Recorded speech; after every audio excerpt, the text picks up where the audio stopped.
6 ways a spear can save you from a wild boar. This is one of the oldest footprints of content marketing on how to use a spear in the wild. Hey friends, welcome back to my channel. If this is your first time here, I'm Zuma and I've been in the marketing business for a number of years. For years, brands have been telling stories to acquire and retain customers. And in this video, I'm going to be sharing with you a bit about the history of content marketing, what is content marketing, and how to build and execute a content marketing strategy. So if you're a small business and want actionable steps to follow, or if you're new in marketing, you're in the right place. So let's delve in. 1895, John Deere launches the first known customer magazine called The Farrer, which is an agricultural magazine that still exists today. A few years later, in 1905, Michelin, the French tire company, launches the Michelin Guide. This guide provided valuable information on places to find car maintenance, restaurants, and hotels, and some general travel tips while you're on the road. Later, Procter & Gamble sponsored a serialized radio drama that later known to be the first soap opera. Today, 70% of the UK magazines are customer magazines, and some companies worldwide spend around 25% of their marketing budget on content creation. So what is content marketing? And here is an informal definition of it. It is a marketing strategy used to attract, engage, and retain an audience by creating and sharing relevant articles, videos, podcasts, and other types of media. This strategy establishes expertise, promotes brand awareness, and keeps your business on top of your customers' mind when they decide to buy a product that you're selling. And content marketing has many names depending on the focus and the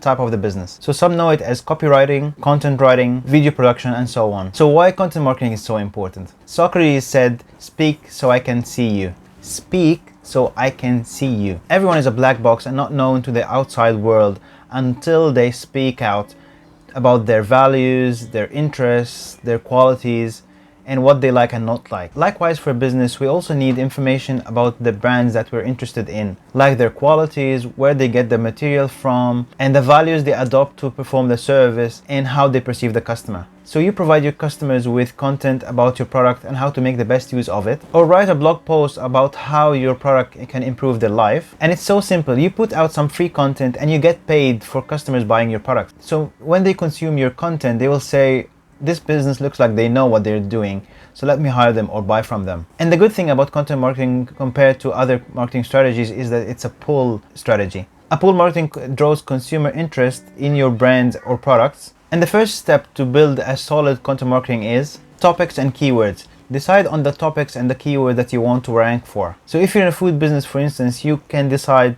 to focus on topics like healthy food or a certain diet or dish recipes and how to make desserts and so on. And to decide on what content to create and what to write about, here are some tools that will help you with generating ideas. You only give it 1 or 2 words and it generates all sorts of questions being asked online: what, how, why, and so on. Then you have Quora, which is a platform where people ask questions and get answers for.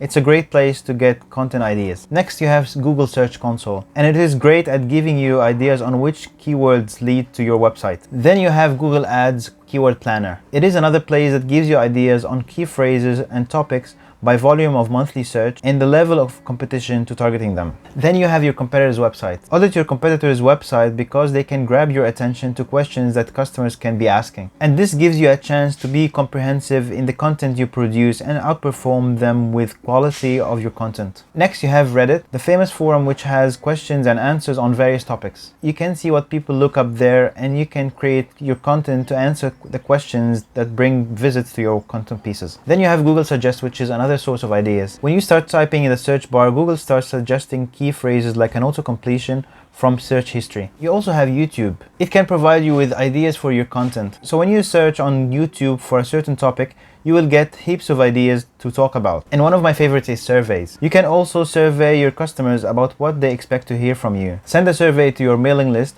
or ask them on social media about topics they want more of. Next, compile a list of keywords to target. Now that you have decided on the ideas and the content topics that you want to cover, you need to create a list of keywords that you want to target. And those are the keywords that you want to mention frequently in your content. And now it's time to think of the content format. Usually when content marketing is mentioned, people think of blog posts in the format of articles. But there's a long list of other formats. For instance, you have videos, blog posts, infographics, podcasts, quizzes, photos, graphics, and ebooks. And in a previous video, I talked about how to download and rebrand an ebook for free. You'll find the link here. And every content format fits a certain purpose. So you choose the format that works best for your business. From experience, the formats that you have a competitive advantage in or that you can produce in-house are usually the best. But even if you don't have a video production in-house or a copywriter, there's affordable ways to do this. So keep watching as I'll be discussing this next. Content resourcing. The cost of production can be very high, and like we mentioned earlier, that companies dedicate 25% of their marketing budget to content creation. I personally prefer to have content produced in-house so you can carry the soul of your brand in every word and have your message delivered the best way possible. However, not every company has its own videographer or content writer, so you can always rely on marketing agencies. But there's a more affordable way of producing content depending on freelance websites like Fiverr, Upwork, and so many others. Both Fiverr and Upwork are very reputable and you can get a very decent quality for a very good price. So this is one option for you to explore. And now it's time for content production. Choose to stand out against your competition by producing content that is informative, engaging, and visually pleasing. Give examples in your content pieces. Pay a good attention to your content UX with a simple layout, comfortable, neat, and legible. And content UX applies to any kind of content, not only blog posts and articles. For instance, if you're producing a video, make sure that it's not too compact,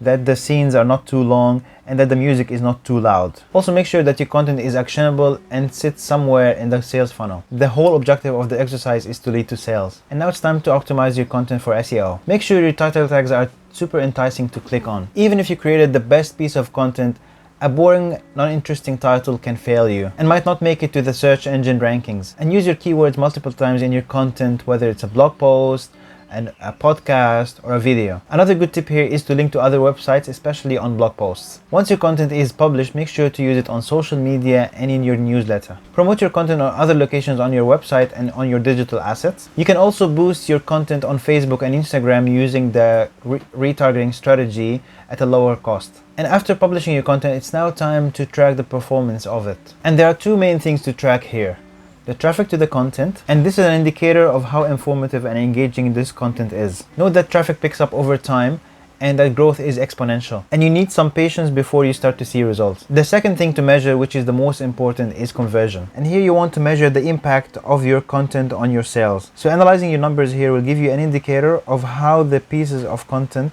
help you achieve your marketing goals. And here are a few tips to make the best of your hard work on your content marketing strategy. Repurpose the content to fit the nature of the channel you're posting on. So if you've produced a video for YouTube, make sure to repurpose it for Instagram and TikTok. Same for blog posts produced for your website. This will need to be repurposed if you wanted to use it as an advertorial on a news and media website. And one last piece of advice here is to stay consistent with content production. Both customers and search engines love fresh content, so keep it a habit to post content regularly. And it's now time for you to go ahead and build your own content marketing strategy. I hope you found this video beneficial. Let me know in the comments the content format and strategy that you will be adopting. And please do me a favor, if you like the content of this video, don't leave before you subscribe, share, and like to support this new channel. Ciao for now, and see you for the next one.